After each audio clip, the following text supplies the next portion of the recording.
For 4 years in the United States of America, we had a president who stood up at press conferences and talked tough about Vladimir Putin, and then Putin invaded Ukraine and destroyed a significant chunk of the country. The path to peace and the path to prosperity is maybe engaging in diplomacy. We tried the pathway of Joe Biden of thumping our chest and pretending that the President of the United States' words mattered more than the President of the United States' actions. What makes America a good country is America engaging in diplomacy. That's what President Trump is doing. Can I ask you? Sure. Yeah? Yeah. Okay. So he occupied our parts, big parts of Ukraine, part of East and Crimea. So he occupied it on 2014. So during a lot of years, so I'm not speaking about just Biden, but those time was Obama, then President Obama, then President Trump, then President Biden, now the President Trump, and God bless, now President Trump will stop him. But during 2014, nobody stopped him. He just occupied and took. He killed people. You know what the contact line? 2015. 2014 2014. and 2014. 2014. Yeah. So I was not here. Yeah, but that's exactly but, right. Yes, but during 2014 till 2022, yeah, the situation the same. The people have been dying on the contact line. Nobody stopped him. You know that we had conversations with him, a lot of conversation, my bilateral conversation, and we signed with him, me, like a new president. In 2019, I signed with him the deal. I signed with him, Macron and Merkel, we signed ceasefire. Ceasefire. All of them told me that he will never go. We signed with him with gas contract. Gas contract. Yes, but after that, he broken this ceasefire. He killed our people and he didn't exchange prisoners. We signed the exchange of prisoners, but he didn't do it. What kind of diplomacy, JD, you are speaking about? What do you mean?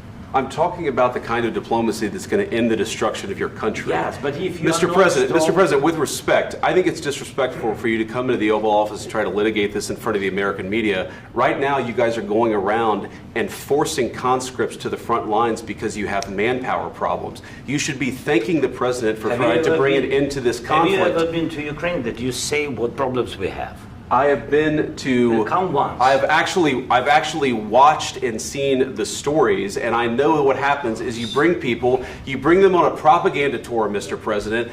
Do you disagree that you've had problems bringing people into your military? And do you think that it's respectful to come to the Oval Office of the United States of America and attack the administration that is trying to prevent the destruction of your country? A lot of questions. Let's start from the beginning. Sure. First of all, during the war, everybody has problems, even you, but you have nice ocean and don't feel now, but you will feel it in the future. God bless. You don't know that. God bless. You don't God know bless. that. You will not have a war. Don't tell us what we're going to feel. We're trying to solve a problem. Don't tell us what we're going to feel. I'm not telling you. Because you're in no position to dictate that. That's exactly what you're doing. You're in no position to dictate what we're going to feel. We're going to feel very good. You will feel influence. We're going to feel very good and very strong. You will feel influence. You're right now not in a very good position. You've allowed yourself to be in a very bad position, and he happens to be right about it. From the very beginning of the war. You're not in a good position. You don't have the cards right now. With us, you start having cards. Right now, you don't. You're playing cards. You're playing cards. You're gambling with the lives of millions of people. You're gambling with World War III. You're gambling with World War III. And what you're doing is very disrespectful to the country, this country, that's backed you far more than a lot of people said they should have. Have you said thank you once? This a entire lot of meeting? times. No, in this Even entire today. meeting, have you said thank Even you? today. You went to Pennsylvania and campaigned for the opposition in October. Offer some words of appreciation for the United States of America and the president who's trying to save your country. Please, you think that if you will speak very loudly about the war, you can... He's not speaking loudly. He's not speaking loudly. Your country's in big trouble. Can I Wait a answer? minute. No, you've done a lot of talking. Your country is in big trouble. I know. You're not winning. I know. You're not winning this.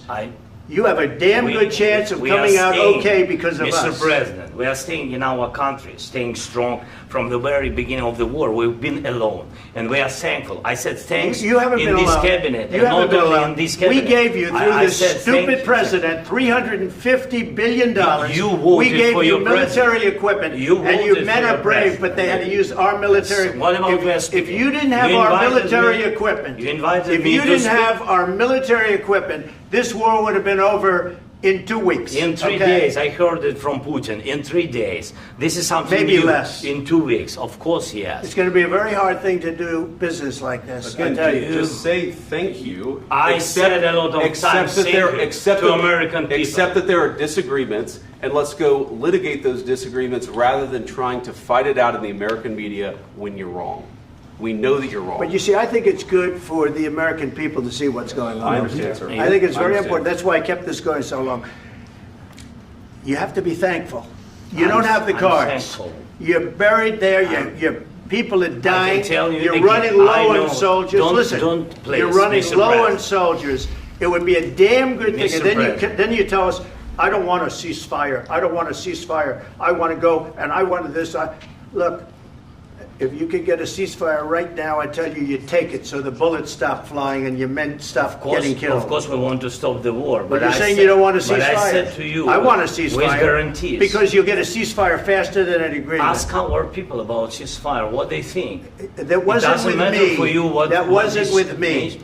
That was with a guy named Biden who was not a smart person. That was with Obama. It was your president. Excuse me. That was with Obama, who gave you sheets, and I gave you javelins. Yes. I gave you the javelins to take out all those tanks. Obama gave you sheets. In fact, the statement is Obama gave sheets and Trump gave javelins.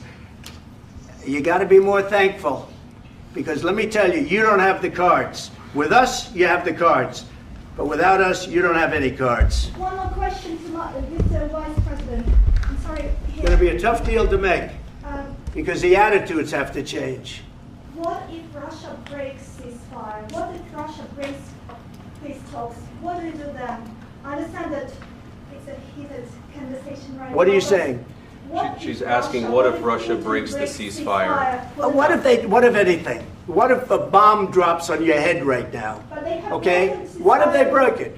I don't know. They broke it with Biden because Biden, they didn't respect him. They didn't respect Obama. They respect me.